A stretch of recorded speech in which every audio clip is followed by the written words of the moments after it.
إلهي لست للفردوس أهلا لا إله إلا الله لا إله إلا الله لا إله إلا الله ما لنا رب سوى لا إله إلا الله لا إله إلا الله لا إله إلا الله ما لنا رب سوى Idza balagha sab'a sinin, perintah oleh kamu anak-anak kamu. Bila memerintah idza balagha sab'a sinin, apabila umurnya si anak 7 tahun, wajib orang tuanya menyuruh anaknya nak sembahyang. Itu aja kewajibannya, kewajiban orang tua. Bila orang tua kada sing suruhan beneran lain, orang tua nang dapat dosa. Orang tua dapat dosa. Kenapa? Karena ini berkewajiban menyuruh. Si orang tua berkewajiban menyuruh anaknya nak sembahyang zuhur, nak sembahyang maghrib, nak sembahyang subuh. Nah itu apa? Gawian si kawitan. Nah terhadap anaknya. Urusan si anak sembahyang kahnya kada kah? Nah itu urusan anak pulang. Jadi ibarat tanggung jawab kawitan lepas karena sudah menyuruh nak sembahyang. Nah bila anaknya kada sembahyang, nah itu umur apa? Asyara sinin, umur 10 tahun. Jadi bila 10 tahunnya kada sembahyang, maka dipukul. Nah kita pulang memukul si anak tadi. Cuman ghairu mubarrahin, cuman jangan melucut pukul mati sidin gitu luput lainnya. Artinya pukul sayang, tapi ini bagus pukulannya. Kenapa pukulannya nak bila kada sembahyang kau pukul tapi melihat cap 5 sembahyangnya. Pukulannya bang cap 5 5.000 gitu. Ini cap 5 yalah kayak puasa aja lah. Bila puasa anaknya 10.000 rajin alhamdulillahnya malatihnya tuh. Nah itu keuntungan nilai. Artinya mana amun nyenang itu jangan dipatuhi juga, pokok terus lah pastinya bisa peragih terus yalah apa 5 kali beri salawi yalah. Gawian misalnya 50.000 mana lagi makan habis yalah. Lalu nambah pikir macam-macam abahnya ya kah. Jadi disesuaikanlah, artinya apa kebutuhan lawan apa pendapatan. Jadi jangan juga misalnya apa lakinya nang kayak ini, tagihnya kayak ini, nah luput juga jelah. Artinya disesuaikan. Bilanya kita hendak kita banyak, kitanya umpat juga ya lah. Umpat ngarannya begawi mencari akan. Nah kata Syekh Abbad di dalam syarah Hikam li Ibni Athaillah, wa hadhihi hiyal ulumul lati yanbaghi lil insan ay yastaghriqa fiha umrahu tawil wa la yaqna'u minha bikasirin wala qalilin. Dan inilah yakni ilmu tasawuf, yaitulah segala ilmu yang sayugianya bagi manusia bahwa dikaramkannya di dalam akan umurnya. Maksudnya sampai umur nih ka ilmu tasawuf aja. Nah, artinya bila ginang tuha-tuha, nah itu memberesihi diri. Kita tasawuf ini memberesihi diri, yang diri kita misalnya ada ghibah, ada ujub, ada riya, ada takabur. Nah itu kita baiki dengan ilmu tasawuf, belajar kita bergambatan. Jadi ilmu tasawuf itu nang kita karamkan di dalam akan umurnya yang lanjut, artinya pada menuntut ilmu tasawuf. Jadi sampai bahasa kita tuh sampai mati, nah nuntut ilmu tasawuf. jangan kada belajar. Jadi ada ilmu fikih, ilmu tauhid, ilmu tasawuf. Tiga-tiganya inilah. Nah, itu diwajibkan kepada kita. Nah, wajib kita. Bila kada menuntut, berdosa kita. Nah, menuntut ilmunya. Jadi jangan merasa memadai dengan ilmu tadi. Jangan merasa banyak dengan ilmu tadi, dan jangan memadai dengan sedikit, yakni sayogianya bagi orang yang hendak kemenangan di dalam dunia dan akhirat, itu dihabiskannya umurnya itu di dalam mengaji ilmu tasawuf. Sama ada ia ilmu tasawuf tadi fardu ain atau fardu kifayah, dan mengamalkan dia dan mengerjakannya dan mutalaah akan dia, karena tiap-tiap daripada membanyakkan mengetahui ilmu tasawuf itu, maka banyak juga takutnya akan Allah Subhanahu wa ta'ala. Nah, itu intinya ketika kita belajar, maka intinya takut kepada Allah. Nah, kita syukur kita lah kawa memalingkan diri supaya takut kepada Allah. Jadi takut kepada Allah ini artinya kalau di dalam ilmu tasawuf khauf. Jadi khauf itu artinya takut kepada Allah. Takut kalau disiksa oleh Allah. Bila aku maksiat, takut kepada Allah kalau disiksa oleh Allah dengan kemaksiatan. Takut kepada Allah, aku beramal beribadah, takut kepada Allah kalau Allah kada menerima. Jadi bukannya takut apa? Jadi takut kalau Allah kada menerima. Kenapa jadi kada menerima? Karena setiap langit ada penjaganya.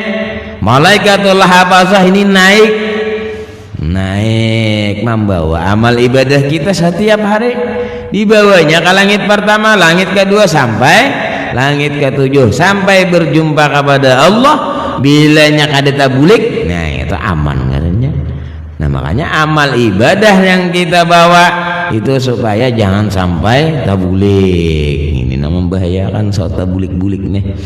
Nah, jadi supaya jangan tabulik nih, ya tadi mempelajari ilmu tasawuf. Yang dulunya kita beramal beribadah ria, diganti dengan ilmu tasawuf, ampih rianya.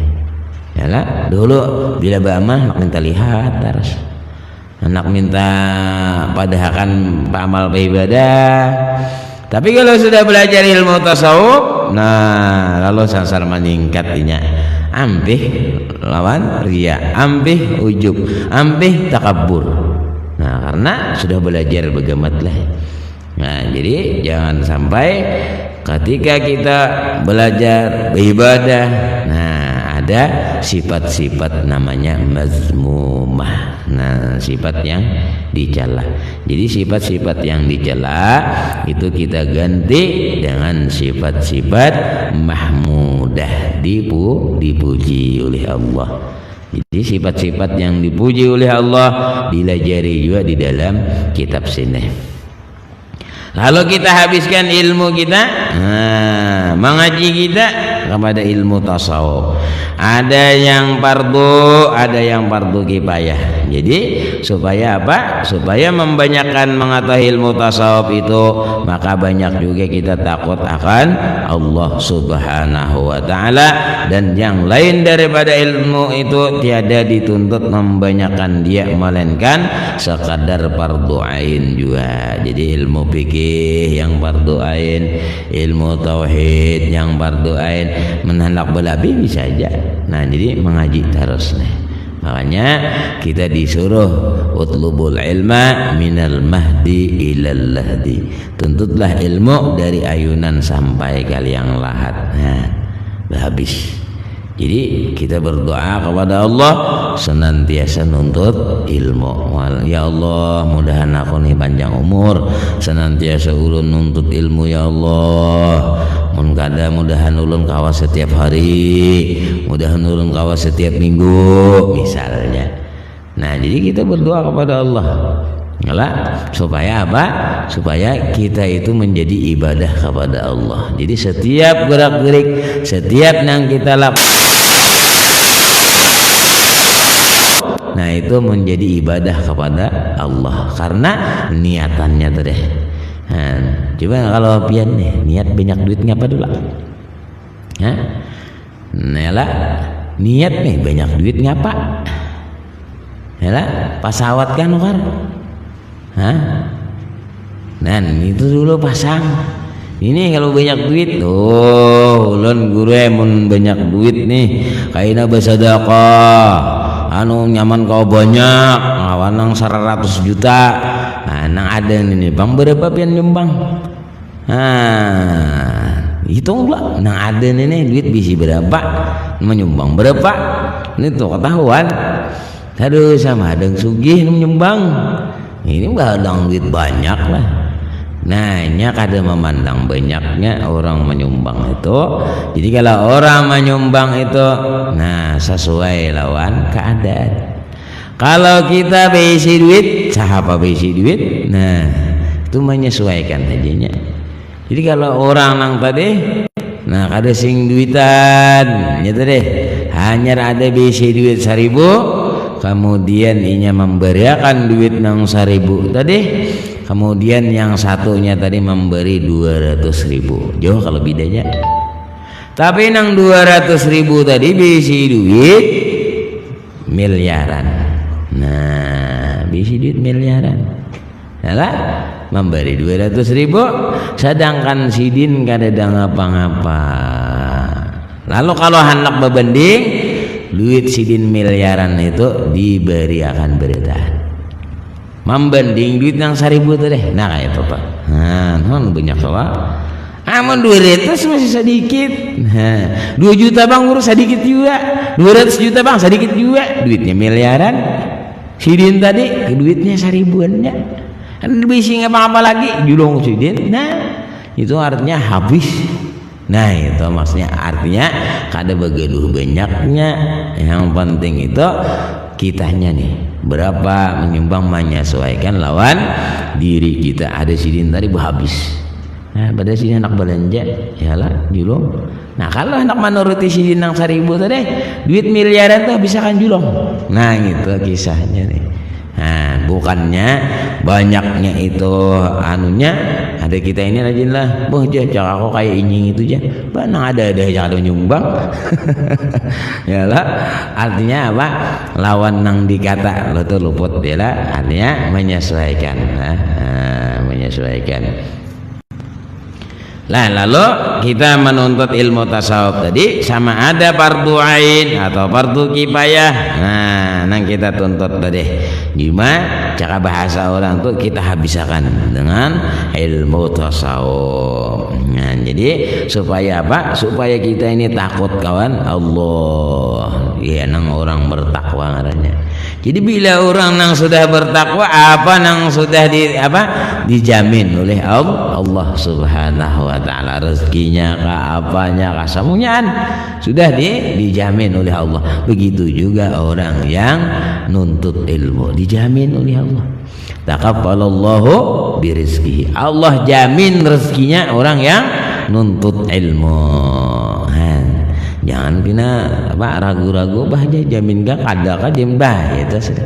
Kita hidup ini sudah dijamin oleh Allah. Rezeki itu dijamin. Nah, di dalam surah Al-Qur'an, nah juz 12.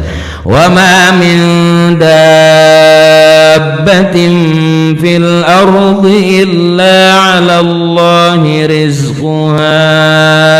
Sesuatu yang melata di bumi ini atas Allah rezekinya. Nah sudah.